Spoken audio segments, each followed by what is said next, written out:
Hi guys, firstly I just got to apologise for the lack of vlogs.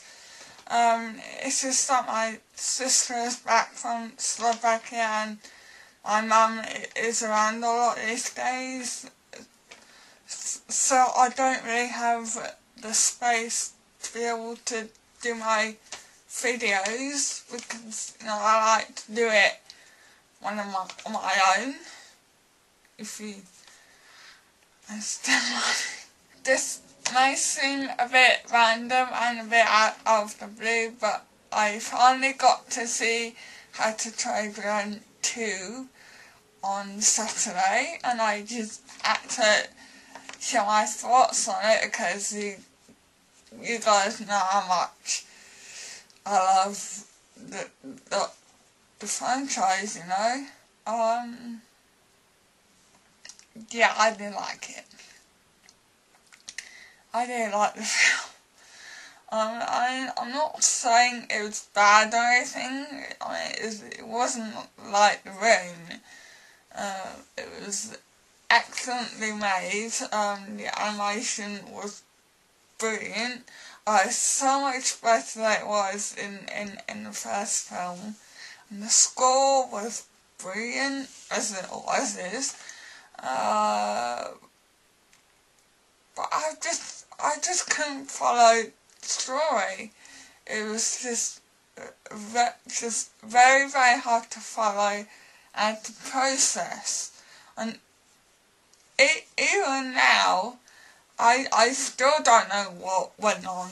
I don't even know who the villain was supposed to be. I mean, was it the dragon trapper guy, or was it the big guy with the metal arm? I still don't get that. I mean, the dragon trapper guy, it was like, he was set up to be the villain, but I know by the end of the film he was on their side. But what? Just tell me what went on there, because I just do not understand it. But the thing I hated the most was the whole mother subplot. For me, that was the worst part of the entire film. No, wait. I think Stark dying was the worst part, but I'll get to that later. I felt really, really let down by that, because I know I'm gonna sound like a whiny little b****. It just threw all my fanfiction out the window. In my head, I had this whole sort of universe built around the fact that Val was dead. I know it seems like she's not dead. What the hell's in wax? I suppose you could argue that in the first film there was only hinted at that Val was dead, and the fact that it was, just because it was hinted at doesn't make it true, or that the writer changed his mind at his very last minute, and he decided to go in a completely different direction. Sure, I'm okay with that. It's absolutely fine. But that's just not how I saw that scene. You know what I mean? When Stoic gave Hiccup her helmet, and it just, to me, that said, alright, she's gone, she's dead, and so let's get, you know, let's start my own fanfiction about that. Which obviously I did. Yeah, my fanfiction was basically what I imagined her death to be, which was like her dying in childbirth. And on top of that, I came up with all these different ideas that came out of Val dying. Like my favourite one, it was about Gobber, and he was originally going to adopt Hiccup, because, Stoic felt so depressed and bereaved that he felt like he couldn't look after a baby on his own. And that also bleeds into the reason why Gobber and Hiccup are so close, because I don't know if you've noticed this, but at times they do act a lot like a father and son. Actually, even more so than Hiccup with Stoic. And not only that, Val's accent in the film was really, really annoying. I know it wasn't Kate Blanchett's fault, but she could have practiced it a little bit more. It was actually my mum's boyfriend who pointed it out. He said that her accent kept switching between Scottish and Irish, and I was like, no way, isn't the accent supposed to be German? I'm not. So I don't know what happened there, really. I don't know if that means Kate Blanchett is just a really bad actress, or she just doesn't know what Scottish people sound like.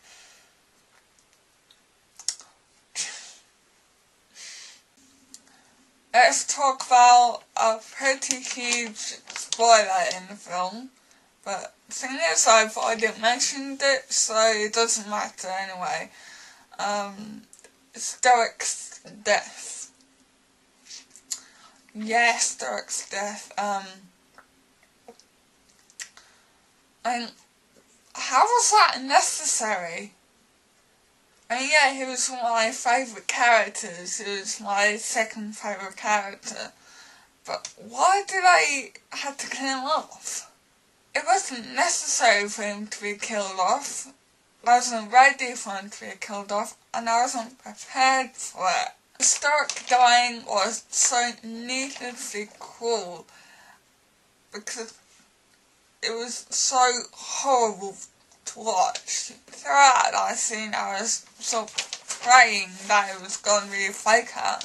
I was just sitting there like, oh, please let this be a fake out. Please let him be okay. He's just knocked out. But it wasn't true. He was really dead.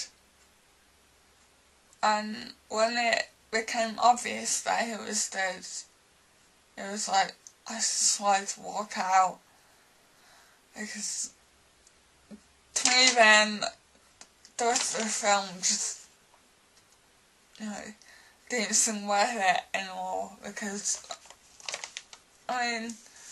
Stoic is dead, my second favourite character is dead, and one half of my O2P is dead, so I just didn't see the point in seeing the rest of the film. Maybe it's script writing me, but if I had been in charge of writing the story for the film, and if it was really necessary for him to be killed off, I would have at least waited for the third film, because it would be like, happily ever after, like Stoic's dead, but Hiccup is gonna be chief.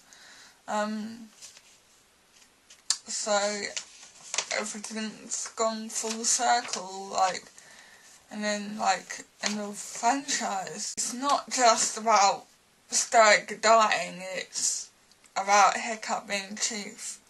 Because, he's not ready for that. I know I'm not ready for that.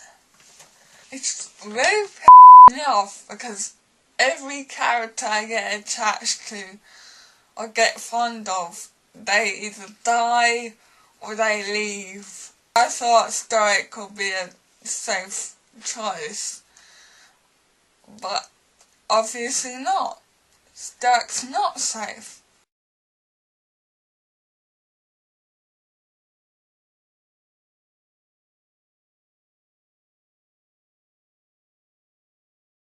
Sorry about that.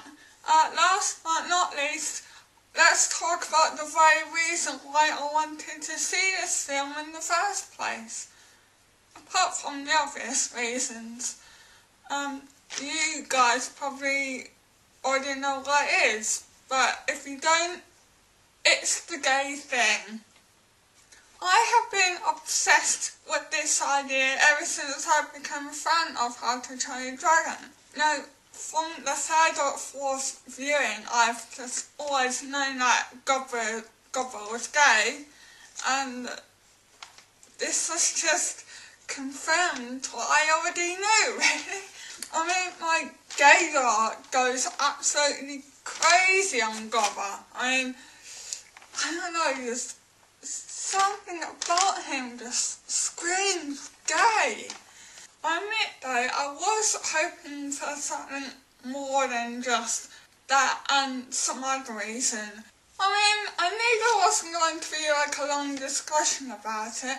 I mean, you know, like, I like dick. You like dick? Yeah, I like dick. I didn't know you like dick. Yeah, I'm going to get me some sexy Viking ass. But all we got was this little throwaway line. I don't really mind at all. I'm just really happy that it's been confirmed, not just by Craig Ferguson, but by the director as well. Plus, it's nice that Gobber has finally got some development there. He's not just a comic relief anymore, he's like more part of that universe, and it just gives him more character and sort of get to see more of what makes Gobber, you know what I mean? I'm really looking forward to what that means for the next film. I would love for him to get a love interest in the next film. I mean, after Strike, he should get himself some penis. So overall, the film was not a piece of shit. It was just too complicated. There was too much going on. It was hard to follow, and it was really, really upsetting at some parts. But I haven't given up on it yet. I'm going to give it another chance, see if I can watch it again, and I'm just going to see if my opinion changes, or if I start to understand what exactly was going on. I mean, it happened with the first film. Yeah, I didn't like the first one the first time I saw it. I had to watch it about 3 times before I started to see how wrong I really was. So I hope the same applies for a sequel as well. Because I truly do want to like it. It's just, the story just let it down. So that's my review, and I'll try and make more videos in the future. But we'll see. Bye guys!